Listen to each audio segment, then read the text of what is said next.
Hola, buenos días. Para la realización de este video nos enfocaremos en la fermentación alcohólica. Mi grupo está conformado por Giovanni Vera, Eduan Vanegas, Caro León y mi persona Jefferson Ortega, estudiantes del programa de Geología de la Universidad de Pamplona. El proceso el cual llevaremos en este experimento es la fermentación alcohólica. Pero para entender este tema es necesario hablar de la respiración celular, que se divide en dos fases, en la glucólisis y el ciclo de Krebs. Nos enfocaremos en la glucólisis. La glucólisis se lleva a cabo en el citoplasma en condiciones anaeróbicas. Después de 10 reacciones enzimáticas obtendremos 2 piruvatos, 2 ATP y 2 NADH. De estos productos finales tomaremos las dos moléculas de piruvato, quienes serán las protagonistas de este proceso. Cuando estas moléculas de piruvato no tienen oxígeno, se llevará a cabo la fermentación. Puede ser alcohólica o láctica. Vamos a dar un breve resumen de la fermentación como tal. Es un proceso catabólico que utilizan algunos organismos para la obtención de energía y nutrientes a partir de ciertos compuestos orgánicos. Una característica muy importante es que la fermentación es un proceso anaeróbico, lo que quiere decir que ocurre en ausencia del oxígeno. El objetivo principal de la síntesis de la ATP, o en otras palabras más sencillas, es la obtención de energía. Entonces tendremos la molécula de glucosa que va a pasar por la glucólisis y uno de sus productos finales. Son dos moléculas de piruvato. Estas dos moléculas van a tomar dos caminos diferentes, ya sea la fermentación láctica o la fermentación alcohólica. Ahora sí hablaremos de la fermentación alcohólica. Es un proceso biológico de fermentación con ausencia de oxígeno, originado por la actividad de algunos microorganismos que procesan los hidratos de carbono, por regla general los azúcares, como la glucosa, la lactosa y la fructosa, para obtener como producto final un alcohol, dióxido de carbono en forma de gas y moléculas de adenosil trifosfato ATP que consumen los microorganismos en su metabolismo energético anaeróbico. El proceso químico que lleva a esta fermentación alcohólica es el siguiente. Tendremos el proceso de la glucólisis que se explicó al comienzo del video. La glucólisis soltará dos moléculas de piruvato. En el primer paso se libera un grupo de carboxílicos del piruvato y este va a ser soltado en forma del dióxido de carbono, dejando así una molécula de dos carbonos llamadas acetaldehído. En el segundo paso, el NADH pasa sus electrones al acetaldehído producido anteriormente, el cual produce el etanol, y regresa el NAD positivo, que es importante para mantener la glucólisis y en consecuencia el suministro de piruvato. Ahora mostraremos la reacción química de la producción de etanol a partir de la glucosa. A continuación llevaremos un experimento que sirva de ejemplo de esta fermentación.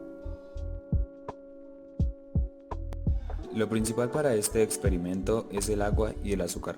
Para tener una referencia de la cantidad de azúcar y agua, nos vamos a apoyar en una balanza de cocina. Como primer paso, tomaremos la medida del agua, que nos da un producto de 1800 gramos, descontando el peso de la botella, que nos había dado ya 57 gramos. A continuación tomaremos la masa total de la panela, aunque esta no será utilizada por completo, nos servirá como referencia para tener al final las medidas exactas. Es recomendable usar un recipiente más estable para dejar la panela, ya que es difícil estabilizarla sobre una balanza. El peso total de la panela nos dio como resultado 391 gramos.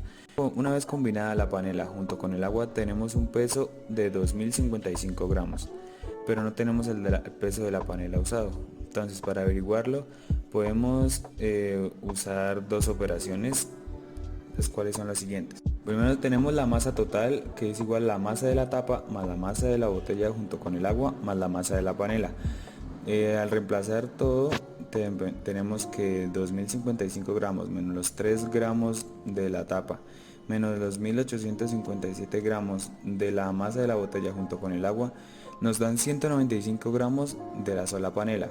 También tenemos otra fórmula, por así decirlo, que es que la masa total de la panela es igual a la masa restante más la masa utilizada. Reemplazando todo tenemos que 391 gramos de la masa total menos 196 gramos de la masa restante nos va a dar 195 gramos de la masa utilizada, el resultado equivalente o igual a lo que ya teníamos anteriormente. Ahora, la botella no nos quedó lo suficientemente llena y pues para este experimento necesitamos la menor cantidad de oxígeno dentro de la botella, así que vamos a proceder a llenarla a una medida más cercana al volumen máximo sin llenarla por completo, porque luego al momento de querer abrirla va a ser demasiado difícil. Esta mezcla fermentada podría ocasionar accidentes, no graves, pero pues sí desastres. Al final, como la medida, tenemos 2669 de la mezcla total. Antes teníamos 2055, entonces pues simplemente vamos a restar estos dos resultados. 2669 gramos de la mezcla total menos 2055 gramos que teníamos antes nos va a dar 614 gramos de agua. Entonces, como anteriormente ya habíamos tenido que 1800 gramos de agua, le vamos a sumar los gramos anteriores que eran 614, nos va a dar que el total de agua que utilizamos fueron 1414 gramos. Para concluir esta parte, miremos qué día y horas empezó a dar este experimento. Tenemos que fue el 1 de diciembre a las 5 p.m., a las 5 y 1 minuto. Este proceso suele tardar aproximadamente, bajo la experiencia, unos 2 días. Uno lo puede dejar mucho más tiempo, hasta un máximo de 12 días, pero en este caso empezó a fermentar como hasta los 2 días o 4 para alcanzar a ver la espumilla de la mezcla. O sea, a los 4 días fue que empezamos a ver la espumilla de la mezcla y los precipitados de las levaduras, que son las que ayudan a la fermentación. La razón por la que pudo haber tardado tanto tiempo es por el tipo de panela. Esta es una panela más procesada, ya venía en polvo, por así decirlo, y tiene menor cantidad de levaduras responsables del proceso de fermentación. Por ende, si alguno de ustedes quiere realizar este mismo experimento, es mejor utilizar una panela artesanal. Esta acelera el proceso y van a tener un mejor sabor. Bueno, volviendo al tema inicial, decidimos esperar 2 días más para el proceso de fermentación y observamos los resultados el día 6 de diciembre a las 4 p.m.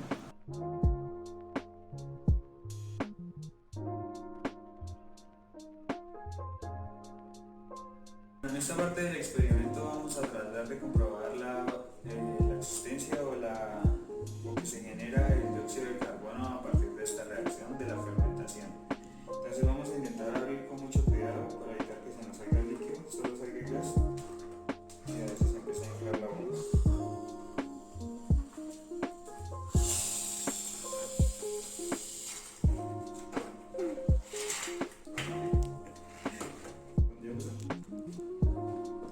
Bueno, en esta parte ya es más complicado y ya se está empezando a llenar de líquido, como pueden escuchar. Igual sigue saliendo gas. Acá podemos ver una de las situaciones que pueden ocurrir si no se abre con cuidado la botella con el guarapo. Y es que en el video yo pedí a alguien que me ayudara a abrir la botella, pero pues no tenía mucho conocimiento sobre cómo funcionaba y la abrió de manera muy rápida. Pero igual esto nos va a ayudar a mirar otro fenómeno. Bueno, ¿por qué sucedió esto? Al igual que una gaseosa, esta bebida tiene dióxido de carbono, también parecido como se suelen llamar las gaseosas, una bebida carbonatada. Tiene dióxido de carbono disuelto en agua. En un principio esta pues no lo tenía, pero recordando, uno de los desechos de la fermentación es el dióxido de carbono. Lo que produce esta generación de gas es que aumente demasiado la presión, o sea que les queda muy poco espacio para moverse las partículas, lo que genera que choquen a una gran velocidad entre sí. Entonces, cuando nosotros abrimos de una forma abrupta, el gas querrá escapar lo más rápido por donde haya una apertura, y como está disuelto junto con el agua, va a salir de manera muy rápida por el espacio o por el orificio que haya, en este caso la boquilla de la botella. Bueno, ¿y qué tipo de azúcar podemos usar? Pues comenzaremos hablando de los tipos de azúcar que encontramos, ya que hay de diferentes tipos llamados azúcares simples, y los más comunes son la glucosa, que es la que encontramos en algunos de los alimentos que consumimos, como el pan o como el arroz. La fructosa, que es la que encontramos en las frutas, y por esto se deriva su nombre. La lactosa, que es la que se encuentra naturalmente en la leche, y la maltosa, que es producto de la digestión del almidón. Pues en este caso utilizaremos la sacarosa o, como ya lo hemos mencionado varias veces, la panela. Este es un sacárido, o sea que es la unión de dos azúcares simples, como la fructosa y la glucosa. Las levaduras que ayudan no son muy conocidas, pero uno de los nombres que se conoce es el que aparecerá en pantalla: Saccharomyces cerevisiae. Y bueno, pues les agradecemos su atención, esperamos hayan aprendido algo nuevo y que haya sido de su total agrado nuestra presentación. Hasta una próxima.